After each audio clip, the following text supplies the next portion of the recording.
Aleluya. Libro de Apocalipsis al capítulo 5. Gloria a Dios.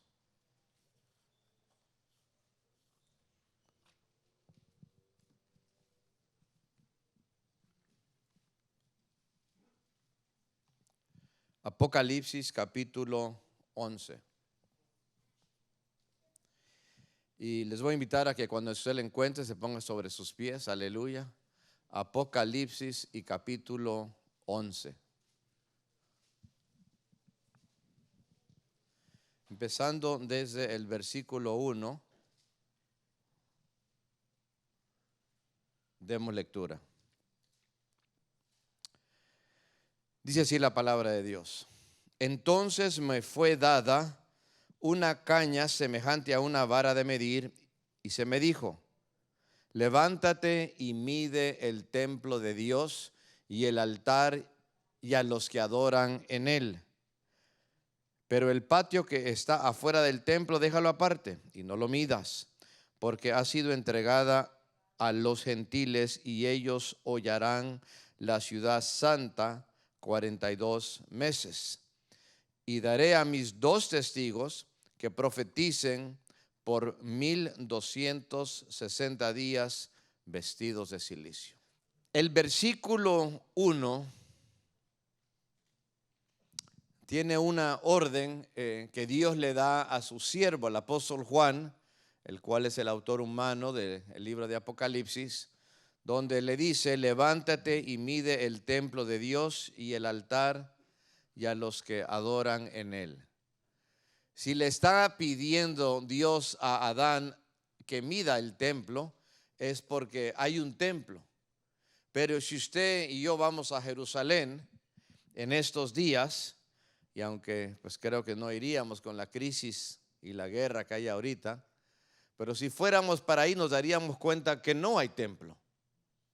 Ahorita no hay ningún templo, hay una mezquita que han puesto los musulmanes, pero Cristo está hablando acerca, vea aquí en su palabra, acerca de un templo de los judíos.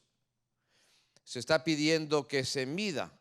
Si se mide, entonces es porque hay, eso nos indica que va a haber un momento o un tiempo en el futuro cuando se va a volver a reconstruir el templo de los judíos. Ahora un poco de resumen, no se me pierda con esto, es importante entenderlo. Han habido 2 templos. El primero lo construyó el hijo del rey David, me refiero al rey Salomón, 950 años antes de que Cristo viniera aquí a nacer en la tierra. El rey Salomón, hermanos, no escatimó, no detuvo, es decir, pero lo requete llenó con oro y con todo tipo de adornos. Y pasaron, hermanos, como más o menos unos 300 a 400 años. Y como el pueblo de Dios fue obediente y empezaron a adorar a los ídolos de los países paganos, Dios los castigó y permitió que llegaran enemigos del pueblo de Israel, llamados los babilonios, que llegaran de lejos, arrasaran con Israel, destruyeran la ciudad y destruyeran el templo. Este templo, hermanos, que era, hermanos, el centro de la vida espiritual de Israel, ha sido destruido. Ya no hay lugar para hacerle sacrificios a Dios. No solo eso, la mayoría de la gente fueron llevados cautivos a lo que es la tierra de Babilonia, lo que es el Irak moderno. Caminaron como unas 500 millas, la mitad de la gente hebrea murieron en el camino, en esa caminata, y los otros sobrevivieron, entre ellos Daniel y otros. Y estuvieron ahí 70 años, pero había una profecía por el profeta Jeremías diciendo que su tiempo de cautiverio duraría solamente 70 años. Hay castigo, pero hay un fin al castigo. Y junto con eso hay esperanza. A los 70 años se les permite regresar. Dios pone en el corazón de un rey, era un nuevo rey, un rey de Persia, que les regresa, permite que los hebreos regresen a su tierra. Y cuando regresan, hermanos, ven Jerusalén destruido, ven que no hay templo, ha sido derrumbado y destruido. Y resulta, hermanos, que empiezan entonces con la tarea de reconstruir el templo. Ya sería el segundo templo. Ahora hubieron demoras, hubo oposición, hubieron trabas, pero el segundo templo fue construido bajo el mando de un hombre llamado Zorobabel. Zorobabel tenía el apoyo de líderes como Esdras en la Biblia, Nehemías. Hermanos, finalmente construyen el segundo templo después de que se les permite regresar del cautiverio en Babilonia. Gloria a Dios, eso fue como 500 años antes de que Cristo naciera. Esos 500 años están ellos ofreciendo sacrificio a Dios, están buscando, pero también, hermanos, empiezan otra vez a enchuecarse, a caer en idolatría, etcétera. Y entonces resulta que poco antes de que Cristo naciera, el gran imperio era el imperio romano. Y Roma, hermanos, ellos querían que la adoración se le rindiera al César, al rey de ellos. Pero los judíos, ellos querían adorar a Jehová, porque así debe de ser. Y les daban cierta libertad, pero cada vez la situación era cada vez más y más tensa. Y resulta como que el año 70, después del nacimiento de Cristo, para esto Cristo pues ya habría muerto, ya había resucitado, había ascendido al cielo. Resulta que un general romano llamado Tito vino y arrasó con la ciudad de Jerusalén, quemó el templo, lo deshizo. Y ahí, al hacer eso, él sin darse cuenta, se estaba cumpliendo una profecía que Cristo había dicho cuando él estaba aquí en la tierra. Me refiero a Mateo 24 y versículo 15. Dijo estas palabras, aleluya. Bueno, o es antes, realmente es al principio de Mateo 24. Y le dice en el versículo 2, vamos desde el 1 y el 2. Cuando Jesús salió del templo y se iba, se acercaron sus discípulos para mostrarle los edificios del templo. Mira, Señor, qué preciosos, qué grandes, qué maravillosos. Y respondiendo él le dijo, ¿veis todo esto? De cierto os digo que no quedará aquí piedra sobre piedra que no sea derribada. Esto se cumple el año 70 por los romanos. Y después Cristo da otra profecía. En el versículo 15 les dice, por tanto, cuando veáis en el lugar santo, se refiere al lugar santo dentro del templo, la abominación desoladora de que habló el profeta Daniel, eso fue en el Antiguo Testamento, el que le entienda, entonces los que estén en Judea huyan a los montes. Ahora, aquí tenemos que explicar un poco lo que está pasando, hermanos. Cristo dice en el versículo 2 que no quedaría piedra sobre piedra. Llega el año 70, hermanos, no queda piedra sobre piedra. Pero a un tiempo futuro todavía de eso, y todavía es futuro a lo que es hoy en día, habría otro momento que en el lugar santo, que en el templo de los judíos, surgiría o llegaría algo que la Biblia llama la abominación desoladora. Y luego dice que el que habló el profeta Daniel, y lo dice en paréntesis, el que lee entiende, entienda. Pero ese es el que lee no entiende, ¿va? Entonces, bueno, por eso poner atención. Está diciendo de que primeramente llegaría, hermanos, al templo algo que se llama la abominación desoladora. Ahora, para esto tengo que decirle lo siguiente.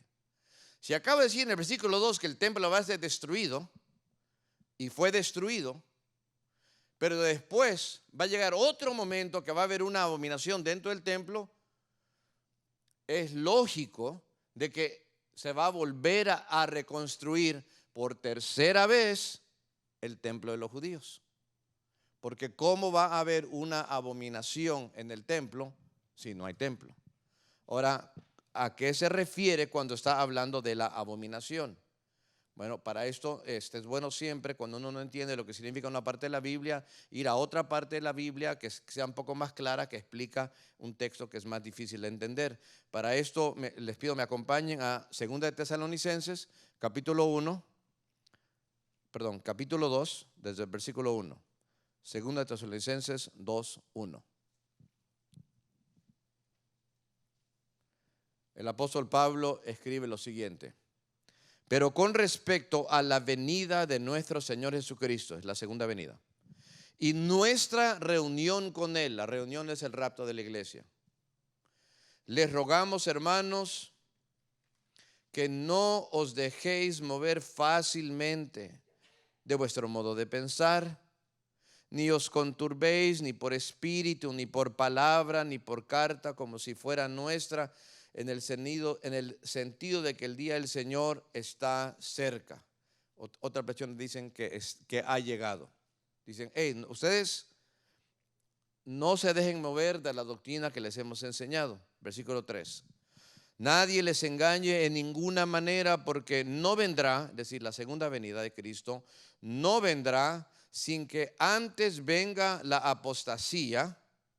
Y fíjese aquí. Y se manifieste el hombre de pecado, el hijo de perdición. Ahora mire lo que hace este hombre de pecado. Versículo 4. El cual se opone y se levanta contra todo lo que se llama Dios o es objeto de culto, tanto que se sienta en el templo de Dios como Dios, haciéndose pasar por Dios.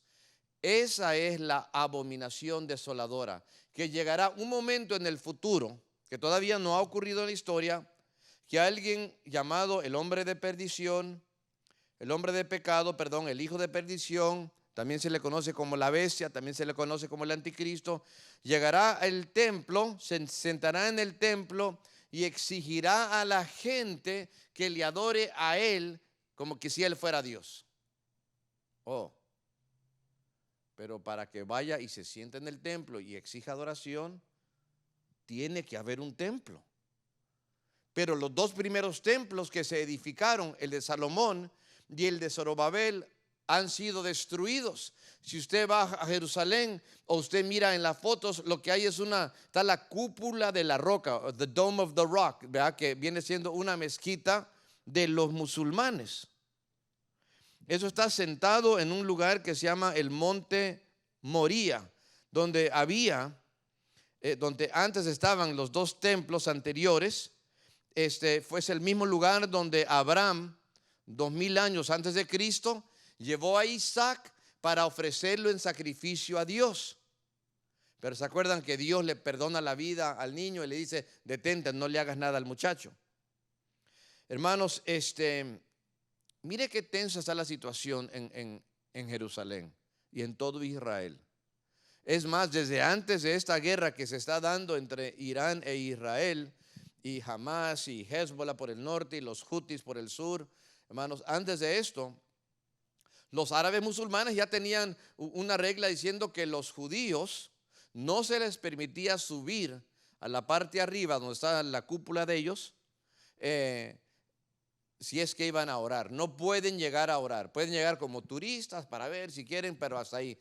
Pero tienen miedo los musulmanes que ahora sí que lleguen los judíos, se pongan a orar, se pongan, que se anime y quieran hacerle algún daño al templo de los musulmanes.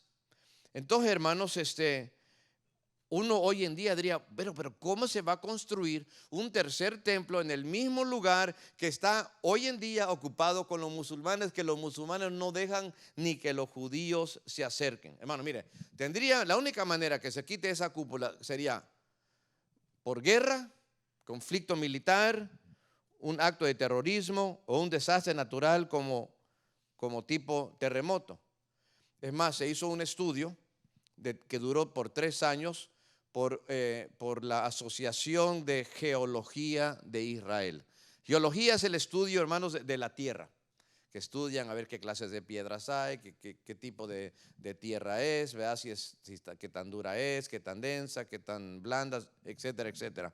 Entonces, después de 3 años del estudio, esta organización concluyó diciendo que la antigua ciudad de Israel, permítame decirle, la ciudad de Israel antiguamente, digamos, si fuera de este tamaño, pues a lo largo de los años que han pasado ha crecido por toda la cantidad de gente que ha llegado. Entonces Jerusalén, digamos, es así de grande, pero la antigua ciudad está más pequeña. Esa porción que llamamos la antigua ciudad de Jerusalén, dice que tiene más riesgo que el resto de Jerusalén de caerse en un terremoto, porque la tierra que está debajo de la antigua Jerusalén no es firme, no es como que está lleno de piedra fuerte o de cemento, sino que es como, como está como construido la antigua ciudad, como sobre bastante escombro y tierra que es bastante blanda y que fácilmente se puede derrumbar. Entonces, tome eso en cuenta, porque el templo, el tercer templo, que no se ha construido, porque solo han habido dos, y el segundo y el primero pues fueron destruidos, va a ser construido ¿cuándo? Al principio de 7 años de tribulación que va a llegar a todo el mundo entero. No me da tiempo explicar en esta predicación de nuevo, explicar acerca de eso, pero en manera resumida, nada más les comento de que después de que los cristianos o la iglesia seamos arrebatados al cielo con Dios, llegará un líder político. Hermanos, llegará un líder político, será un político mundial llamado el anticristo. Apocalipsis 13 lo llama la bestia, Juan lo llama el anticristo, Pablo lo llama el hijo de perdición, el hombre de pecado. Estamos hablando del mismo personaje. Tendrá una personalidad carismática. Será un líder, hermanos, que le ofrecerá paz y seguridad a Israel. ¿Usted cree que Israel añora tener paz y seguridad en esos días? Sí, ¿verdad que sí? Es lo que más quisieran, hermanos. Buscan la manera, digamos, pero son atacados y son ultrajados y se tienen que defender. Y les va a ofrecer también reconstruirles el templo para que ellos de nuevo puedan hacer sacrificios a Dios como se hacía en el Antiguo Testamento. Esto usted lo puede encontrar en esta información en el libro de Daniel, en el capítulo 9, versículo 24 al 27. Entonces el anticristo hará un pacto con la nación de Israel. Israel dirá: no, hombre, a él esperábamos, él es nuestro Mesías, porque la nación como tal no ha querido aceptar a Cristo, a Jesús, como el verdadero Mesías. Entonces, hermanos, se irán tras de aquel anticristo que les ofrece paz y les ofrece un templo. Bueno, pero luego sucederá que a la mitad de esos 7 años de tribulación, es decir, a los 3 años y medio, es cuando se cumplirá lo que les leí hace unos minutos en 2 Tesalonicenses capítulo 1 y versículo 4, donde dice que no solo se opone contra todo lo que se llama Dios, pero se sienta en el templo de Dios como Dios. Y es ahí cuando los israelitas dirán: oh no, hemos sido engañados. Aquel que prometía salvarnos, aquel que nos prometió la paz, aquel que nos prometió y nos construyó el templo, realmente nos ha engañado. Porque Él no quiere que adoremos a Jehová Dios, Él quiere que le adoremos a Él. Y ahí, desde ahí en adelante, lo que hará el anticristo, él irá a perseguir fuertemente a Israel. Israel ha sido perseguido a lo largo de su historia, digamos, por los asirios, por los babilonios, por los romanos, por los otomanos, aún, hermanos, en la Segunda Guerra Mundial por los alemanes. Y detrás de todos estos naciones e imperios que han perseguido a Israel, ha estado ahí la mano del diablo moviéndose, yendo en contra, poniendo a la gente y a las naciones en contra de Israel. Entonces, si regresamos a nuestro texto principal de Apocalipsis capítulo 11, nos dice que mide el templo, porque ahí está el templo, ¿verdad?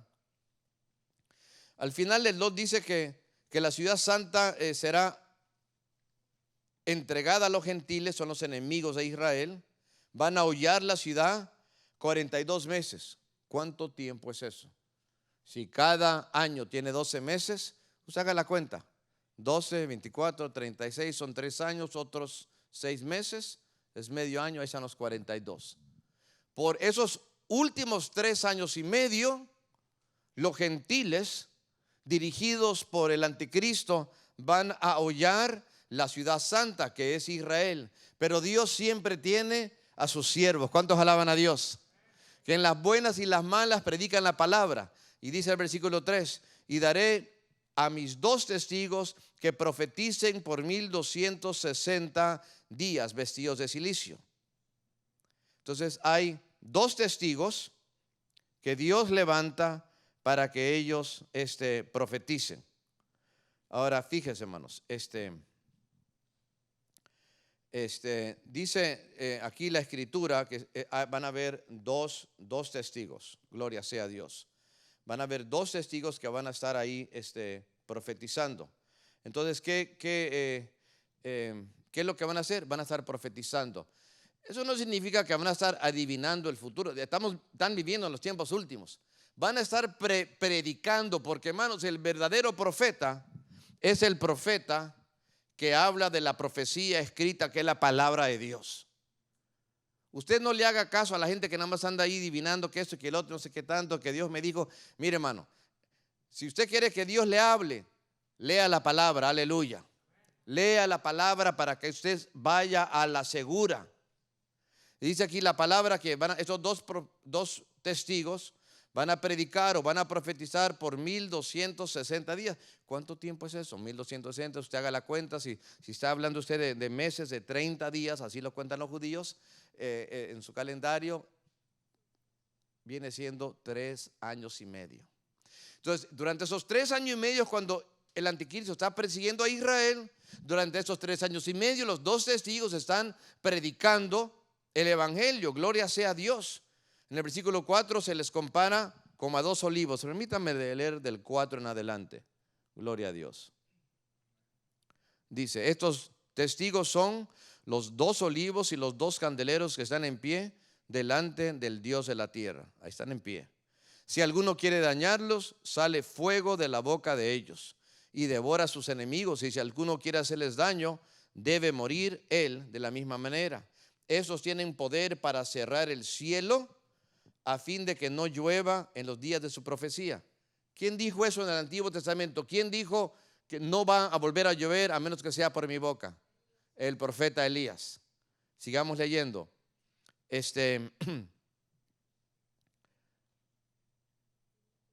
Y tiene poder sobre las aguas para convertirlas en sangre y para herir la tierra con toda plaga cuantas veces quieran.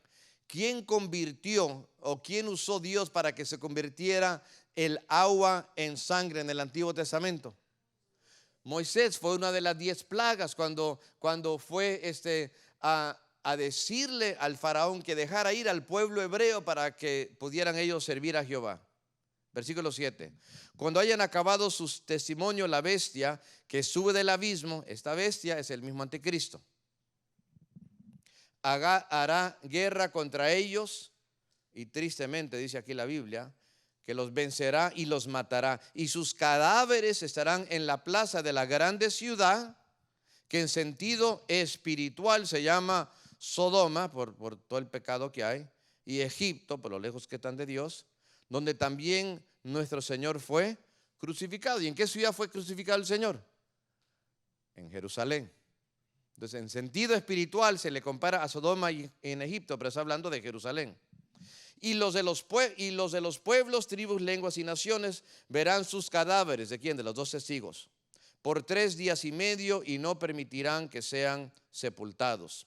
Y los moradores de la tierra se regocijarán sobre ellos, sobre los 2 testigos muertos. Y se alegrarán y se enviarán regalos unos a otros, porque estos 2 profetas habían atormentado a los moradores de la tierra. ¿Cómo los atormentaron? Con la palabra que predicaban. Pero después de 3 días y medio entró en ellos el espíritu de vida enviado por Dios, y se levantaron sobre sus pies, y cayó gran temor sobre los que los vieron. Y oyeron una gran voz del cielo que les decía: subid acá. Y subieron al cielo en una nube, y sus enemigos los vieron. En aquella hora hubo ¿qué?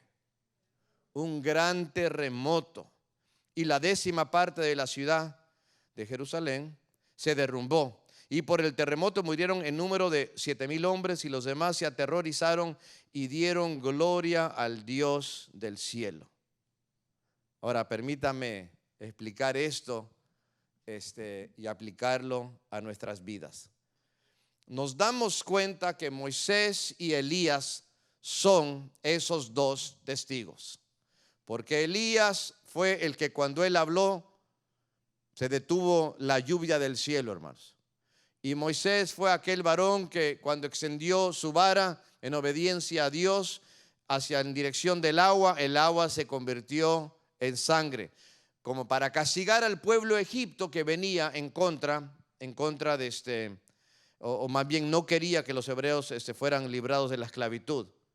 Ahora resulta, hermanos, de que estamos hablando de ellos dos.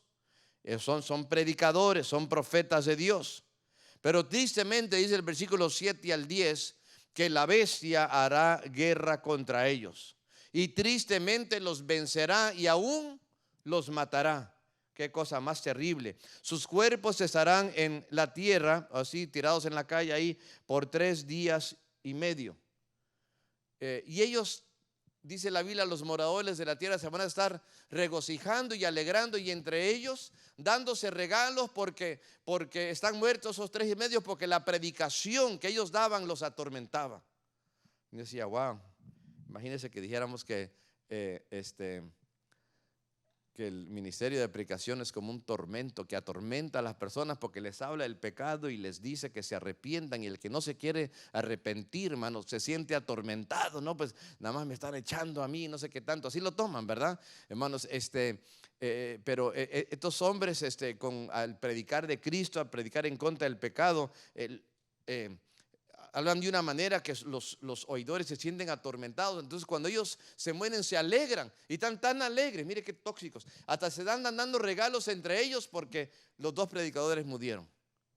Qué tóxicos, ¿verdad? Estos que de veras están mal, ¿verdad? Pero resulta que el que tiene la última palabra es Dios. Y dice aquí la escritura que Dios entonces hará que el espíritu de vida entre a ellos, y ellos, hermanos, van a revivir. El mismo Dios que resucitó a Lázaro en San Juan capítulo 11, cuando éste había muerto por 4 días, viene Cristo al lugar donde estaba enterrado y le dice: Lázaro, ven fuera, y se levanta. Ese es el mismo Dios que levantará a los 2 testigos. El mismo Padre que levantó a Cristo de los muertos al tercer día es el mismo Padre que levantará a estos 2. Y luego se oirá la voz desde el cielo: suban acá, y una nube los subirá. Me hace recordar Elías, que él nunca murió, dice la Biblia. Él andaba en un carro de fuego, jalado por unos caballos, hermanos, y así se lo llevó Dios al cielo sin haber probado la muerte. Entonces aquí es algo similar. Le dice: sube acá. En Apocalipsis 4 Dios le dice a Juan: sube acá, para mostrarle cómo iban a ser los eventos del futuro. En algún momento, cuando Cristo venga por la iglesia, antes de que empiecen los 7 años de tribulación, Él a nosotros nos dirá: sube acá. Y la Biblia dice que en un abrir y cerrar de ojos nosotros subiremos y seremos transformados. ¿Cuántos alaban a Dios? Ahora, dése cuenta de algo. Dice aquí la palabra de Dios, en el capítulo 11, versículo 9, que la gente de los pueblos, de las tribus y las lenguas y las naciones donde queda, van a ver los cadáveres por 3 días y medio. Es decir, lo van a ver en vivo. Hoy vivimos en tiempo que podemos ver, por ejemplo, guerra en Israel en vivo. Podemos ver guerra y situaciones al otro lado del mundo en vivo por medio de la tecnología, el internet, las computadoras. En aquel entonces, ¿cómo iban a ver, por ejemplo, la gente de la África lo que está pasando en Asia, la gente de América, lo que está pasando en Europa? Hermanos, las cosas se dan dando ahora por la tecnología que nosotros estamos teniendo. ¿Verdad? Televisión de satélite, etcétera y etcétera. Ahora, pero lo bueno es que se levantaron y el Señor se los llevó. Pero mire qué interesante. Dice que después que se los llevó, dice, los enemigos se quedaron así con la boca abierta, ¿verdad? Dice, sus enemigos los vieron. Pensaron que habían ganado los enemigos. Así como el diablo pensó que él había ganado a Cristo cuando Cristo murió en la cruz. Pero al tercer día resucitó, aleluya.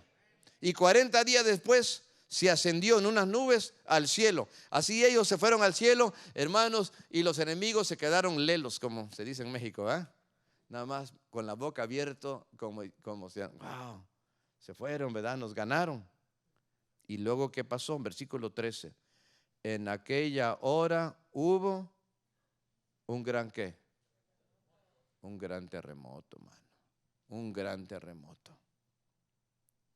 Yo no sé si en ese terremoto, bueno, mire lo que dice. La 10ª parte de la ciudad se derrumbó.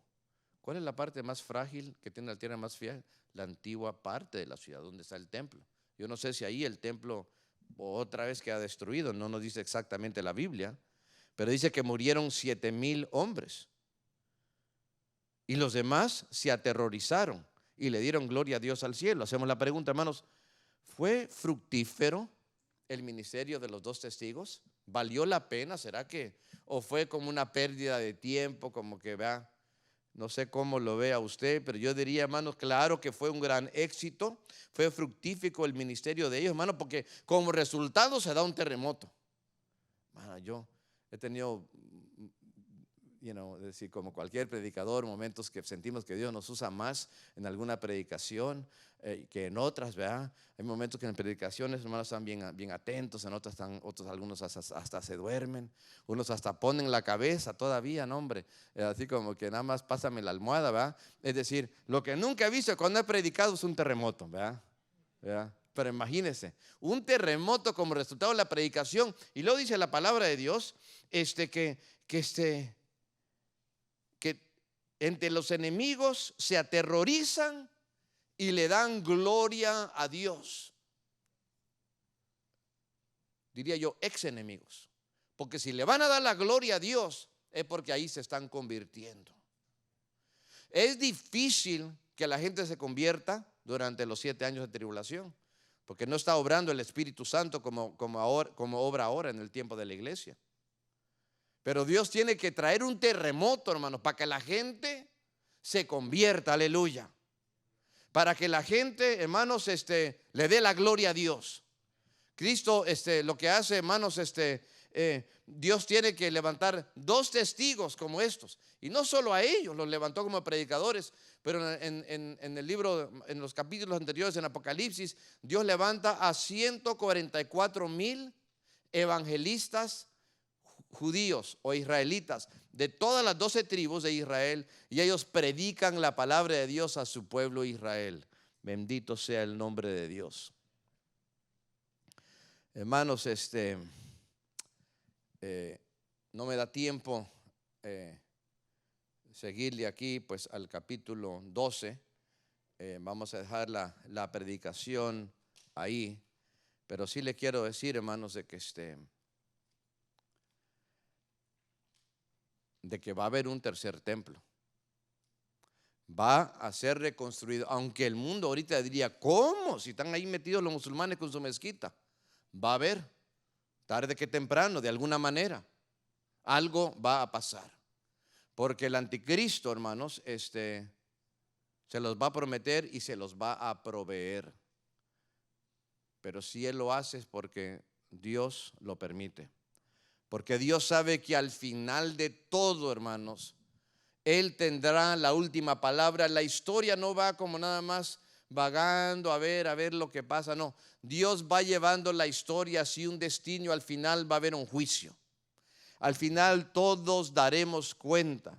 Los que somos cristianos y nos hemos convertido y hemos alcanzado por su grandísima misericordia el perdón de Dios, podremos escapar los juicios, que se describen en el libro de Apocalipsis y que se darán para todos los que se quedan aquí y moran en la tierra. No sé si usted quiera quedarse y usted quiera escapar el juicio. ¿Están indecisos? Híjole, vamos a invitar a todos que pasen adelante, ¿verdad? Hermanos, yo sé que sí, yo sé que todos queremos escapar, aleluya. Todos queremos irnos con Cristo. Y los que lo hemos recibido, nosotros nos iremos, pero si todavía no lo recibes, te estás exponiendo. Es como si estás parado en las vías del tren, aquí está el tren, y estás parado y sabes que ahí viene el tren, viene, hermano. Pero viene y luego empieza a escuchar como que empieza a temblar, escuchas el ruido de legos. No, pues yo aquí estoy parado, yo no lo veo. Ya se oye, hermano. Y sabes que cada día pasa a la misma hora. Te va a pegar, quítate, escapa. Escapa el juicio que va a venir a este mundo. Hoy, gracias a Dios, hay predicadores. Hoy es fácil convertirse, tenemos la ayuda del Espíritu Santo. No necesitamos un terremoto, nos basta con creer que Cristo murió en la cruz pagando por mis pecados y por los tuyos, pagando la culpa de nuestra maldad, tomándola en su cuerpo. Hermanos, hoy hay que entregarnos a Jesucristo, aleluya. Le quiero decir, hermanos, de que igual llegará el momento de que ya no va a haber un templo. Apocalipsis 21, versículo 22, ya cuando descienda del cielo lo que se llama la Nueva Jerusalén, la santa ciudad, donde estaremos, ¿verdad?, con el Señor para siempre. En su descripción de esta ciudad habla que tiene 12 puertas, que son como 12 perlas, cada puerta es como una perla, ¿verdad?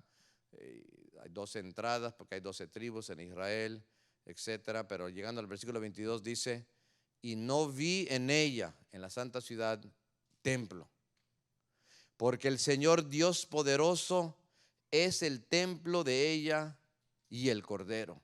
Y la ciudad no tiene necesidad de sol ni luna que brillen en ella, porque la gloria de Dios la ilumina y el Cordero es su lumbrera. Allá cuando estemos por la eternidad con Cristo, hermanos, allá no tendremos necesidad de un templo, hermanos, porque uno más grande que el templo estará ahí, aleluya. Y ese mismo está con nosotros el día de hoy. No habrá necesidad ni de sol ni la luna, porque Él mismo será la lumbrera, aleluya.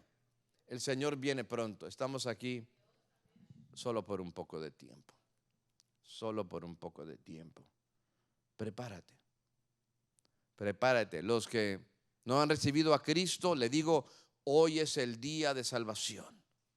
Los que lo han recibido pero están titubeando, que si me entrego más, que si me comprometo bien con Dios, deja de titubear y hoy entrégate bien. Ya no más pretextos. Ya no más, no, mañana. Mañana luego me doy cuenta, luego voy a tomar una decisión. Pero ahorita pues la voy a pensar. Pues si el tren viene y ya sabes que llega en 3 minutos, no hay mucho que pensar. ¿Sabes qué? Escapa. Hazte un lado. Es momento de decidir, es momento de consagrarnos. Para aquellos que andan titubeando, que ya no sé si en el camino de Dios vale la pena, ya no sé si congregarme, porque no, pues, no, que el hermano que llega al templo no me saluda, que fui al talento por los tamales y no alcancé, y el hermano todavía se sirvió 10 tamales, qué bárbaro, y yo no alcancé. Ya no voy a ir, déjese de chiquilladas. Deje de pretextos, busque a Dios, arrepientas, el Señor está aquí. Alabado sea Dios. Cristo te ama. Hoy es el día que te entregues y te afirmes. Aquí está el Señor. Vamos a orar. Señor y buen Dios, te damos gracias en este momento. Te damos gracias, Padre, por tu presencia, por tu palabra.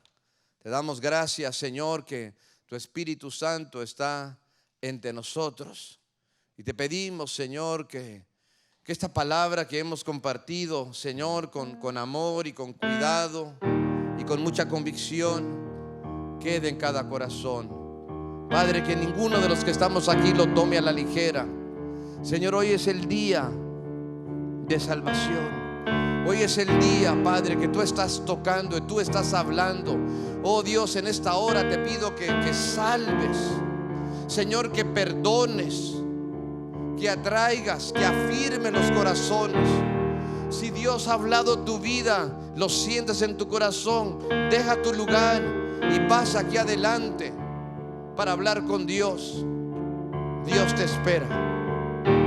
Dios te espera. No juegues con las cosas de Dios. Recibe a Cristo el día de hoy. Gracias, Señor. Gracias, Padre, por tu presencia. Oh Señor, haz tu obra. Oh Espíritu Santo, atrae, redarguye, levanta. Tú eres poderoso. Habrá alguno que quiera recibir a Cristo. Levanta tu mano. Quiero orar por tu vida. Habrá algún valiente que diga: yo necesito al Señor.